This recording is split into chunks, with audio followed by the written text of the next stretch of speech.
I'm MrBeast, and this is the Wired Autocomplete interview. Let's see what weird things you guys Google about me.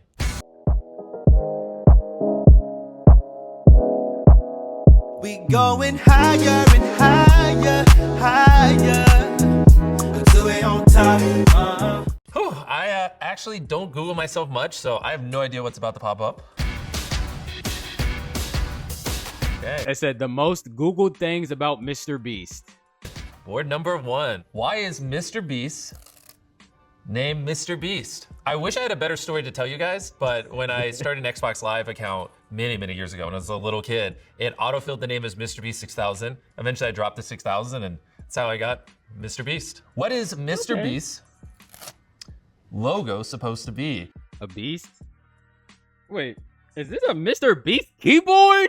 I don't really know. I guess it's kind of like a tiger. I'll be honest. I mean, even though that logo's probably been seen 100 billion times, I actually put very little thought into it. When I was a little kid, I just kind of designed a tiger and here we are. My name, my logo, probably should have had more thought behind it. I'll admit it. Why does MrBeast change his thumbnails? That's a good question. So what they're referring to is sometimes we'll upload a video with the thumbnail, and then if you check the video a month later, it'll have a different thumbnail. The answer is I just never know how to thumbnail our videos because sometimes we'll do something crazy like world's fastest man versus a cheetah. How do you show that in a thumbnail? Because there's like 100 different ways you can make a thumbnail of a man running against a cheetah. You could do like a side profile shot, you could do a frontal shot. Okay, that's good and so to know. a lot of it is me just like second guessing myself and be like, I don't know if this thumbnail is the best, or maybe we change this angle. And my thumbnail team probably hates me because I just like change my mind all the time and constantly change the thumbnails. I do that too, and I don't have millions of followers. I have 800.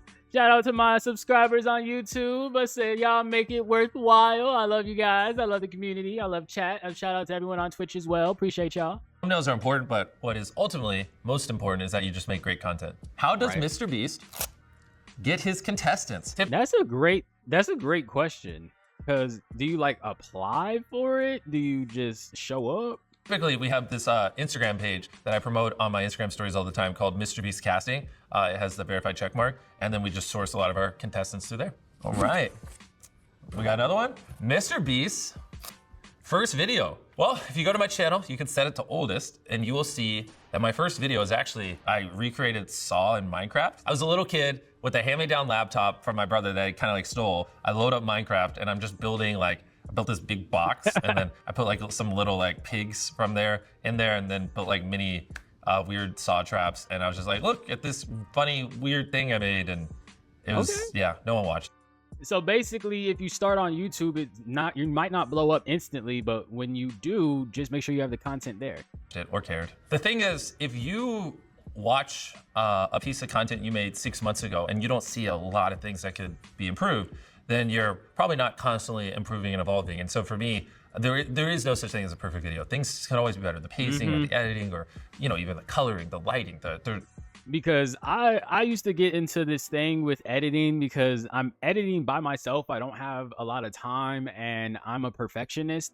I've gotten to the point, if you guys have noticed, like from a lot of my last videos, I'm just re-uploading the stream and I'm just cropping it, adding the intro and adding the outro, and then putting music on there because it's just hard. I said, trying to sit there, edit, make all the cuts myself, and then still have time to enjoy myself and make sure that you guys are getting good content. It does take a long time. So I can only imagine what somebody on his scale has to do for this YouTube content. But he's also getting paid a lot by YouTube to do this too. So there is no perfect piece of content. And so I think until the day I die, I will always look at whatever I filmed 6 months prior and, you know, see the flaws and think it can be improved. Does MrBeast respond to DMs? Does MrBeast respond to them DMs? I said they trying to talk to MrBeast. I'll just be blunt. I probably get over 100,000 DMs a day. So I do respond to maybe a couple here and there a month. But if you DM me, the odds of me replying to you are probably lower than a shark falling from space and eating you. So maybe just don't waste your time. MrBeast off camera. That's me right here. It's actually partially why I'm excited to do this. My videos have gotten so big and sometimes they revolve around the contestants and not me, and a lot of people feel like they don't know me anymore or really get to hear me talk. And it was pretty eye-opening. I uploaded a video on my second channel where I reacted to a video called Hide Me in 10 Years, and it was just me talking. And like the top comment on my video was like, wow, it's very refreshing to see Jimmy just being himself. And it had I said, yeah, as a versus the game show contestant, Mr. Beast. Like 30,000 upvotes. And I was like, dang, I should do more chill things, you know? Because everything I do is like bigger, bigger, bigger, higher stakes, higher stakes. And it seems like right now a lot of people who watch my content or fans, whatever you want to call them, just want to see more raw me. And so, yeah, hopefully people don't have to Google MrBeast off camera. They can just see me in situations like this. That's cool. That's cool because I said he's trying to. They basically told him to touch grass. What does MrBeast do with his money? Depends on the week. One week we're burying me alive for a video. The next week we are, building 100 wells in Africa. Jokes aside, I spend most of my money on our YouTube content. Could be literally anything. If you scroll through my channel, it's a bunch of random stuff. So outside of content though, I have a couple cats, a couple dogs. I have a fiance. For the most part, I reinvest all my money into content, and I, don't really do much besides film. What is Mr. That's kind of money cool. into a couple cats, a couple dogs. I have a fiance. For the most part, I reinvest all my money into content, and I, don't really do much besides film. What is MrBeast's most expensive video? Back in the day, it used to be when we recreated Squid Games. I spent $4 million on that, and that was like crazy at the time. But I mean, we've had quite a few videos since then where we've spent more than 4 million. It's hard because I don't really track or care that much about the money spent. It's more about the story. What do people feel? And it's not really about the money anymore. But I will say the most just period expensive thing I did was Beast Games, which was our Prime Video show. I mean, in season 1, I spent over like $20 million just building a city in the show. So for the contestants to live in. So that thing, we got a little carried away. What is MrBeast's most popular video? Well, as of right now, my most viewed video is when I recreated Squid Games in real life. I used to, when I was younger, focus a lot on views and how many views does a video get. But the wave I've been on more recently is just obviously how does a video make people feel? Because there's a big difference between 100 million people watching a video, right? Our average video does 200 million views. There's a big difference between 200 million people watching a video and be like, yeah, that was cool, versus 200 million people watching a video and loving it and be like, wow, that was really awesome, and like really enjoying the experience. And so He seems really cool and down to earth. I try to measure it more on, quality views as opposed to just views. What is MrBeast doing next? Ooh, what does he have up in store for us? I am actually dropping season 2 of Beast Games, our biggest competition show ever in the history of anything. We have 100 of the strongest people in the world compete against 100 of the smartest people in the world for $5 million, maybe $10 million. Yeah, I mean, we built a brand new city, biggest sets in history, just a whole large, massive undertaking, and that's been a good chunk of this past year, and I'm excited for it to finally come out. City. Oh, those are fun When he says build a city, is he actually talking about building a live city? ones. What we got next? Who won MrBeast's Island? Which island? Whoever Googled this, you didn't clarify. I've given away a lot of islands in my life. Actually, this year, I think I've given away 2 islands in 2025 alone. So I think the first island I ever gave away, Chandler won. We did Last Sleeve Island. He named the island Jeff. I don't remember who won the second island. The third island, I think, was when I hit 100 million subscribers. I flew 100 random subscribers. Wait, he's giving out islands? How much money does this motherfucker have? Subscribers down to a private island and had them compete for it. It was such an awesome, really epic video. And then we gave away an island in season 1 of Beast Games. We gave away an island in season 2 of Beast Games. We've given away quite a few islands. In my experience, when someone wins an island, the first thing they do is try to sell it. Because they're like, I don't want to go to this island. So, which is why I probably won't give much islands away in the future, because it's, not as practical as like a house. Yeah, you know what I mean? I'm like, a whole ass island? That'd be cool, but like, how would you? Yeah, it's like some money. What does MrBeast donate to? We did a video where we helped 1,000 blind people see. We helped 1,000 people hear again. We did a video where we help people walk again. We do a lot of projects that I would, I guess, sum up as helping people with healthcare, especially in America. And then the other side of what we do is we actually, with Feastables, we're the largest ethically sourced chocolate company in the world. So 100% of our chocolate, we only work with farms that audit and remediate child labor on their farms. And most people don't realize this, but there's 1.5 million kids in illegal child labor just on cacao farms. Wow. So we can have cheap chocolate. And so I don't necessarily donate to them, but those are just more what I just use my money to make change instead of giving it to other people to make change, I guess. But a large part of it right now is trying to get as many of the 1.5 million kids in illegal child labor and chocolate out of it through Feastables. And then the other side is, I just think it's weird that in America, there are people who their only hope of seeing, walking, hearing is that a YouTuber steps in and pays for stuff, which is like silly. So Yeah. that's right now I see what he means. most of where my focus has been in terms of helping people. What is MrBeast's favorite YouTube video? Ooh, this okay. might seem like a weird one. I bet most people listening to this will have no idea what I'm saying.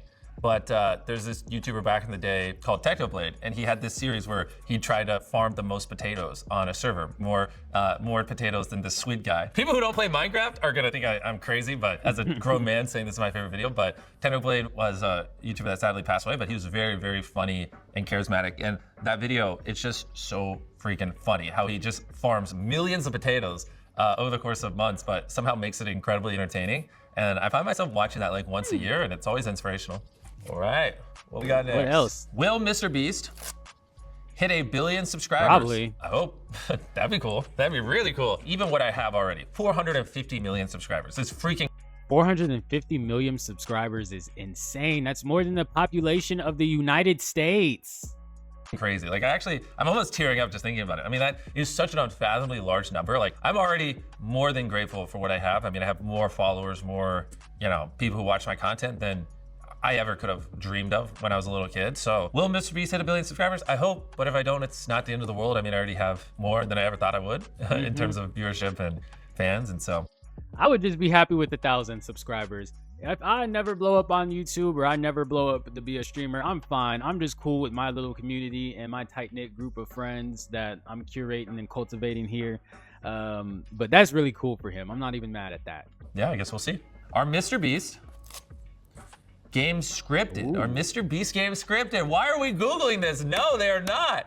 Oh my gosh, I spend so many millions of dollars to make my videos where I don't have to do that kind of stuff where, all right, here, brace yourselves. Here's the deal. In most giant competition shows, what they would do is, like if you're a contestant, most shows would have a camera guy or woman walk up to you and film you, and then a story producer stand behind the camera and be like, hey, we need you to say these lines, or you're kind of the villain, or you're the good guy, or whatever. They'd, the camera guy would film you for 5-10 minutes, done. Go to the next person, That's how they film it. What we do, like in Beast Games, for example, we had 1,000 contestants, more than any show in history, and we put a camera rolling 24/7 in front of all of them, so they can just be themselves, right? Which is why we actually have the literal Guinness World Record for most cameras ever used in a single production. And the reason why shows don't do that is because I had to set up 1,000 cameras, which is millions of dollars. We actually broke the world record for most cables ran in a single production for cameras, which is millions of dollars. I had to set up a control room, which is millions of dollars. And then the downstream effects, because you have 1,000 cameras recording, you now have millions upon millions of dollars in storage. I had petabytes on petabytes of footage. I mean, you're talking about 1,000 cameras running for hours upon hours upon hours, day after day, filming all these contestants. And then the downstream effect is I then have to hire over 130 editors to shift through the footage, and we're editing for so long compared to any other competition show. And it's millions of dollars every step of the way, and it's so much effort. But the reason we do that is because unlike other shows, I don't have to go, hey, this is your 10-minute filming window, say these lines, all right, we're good.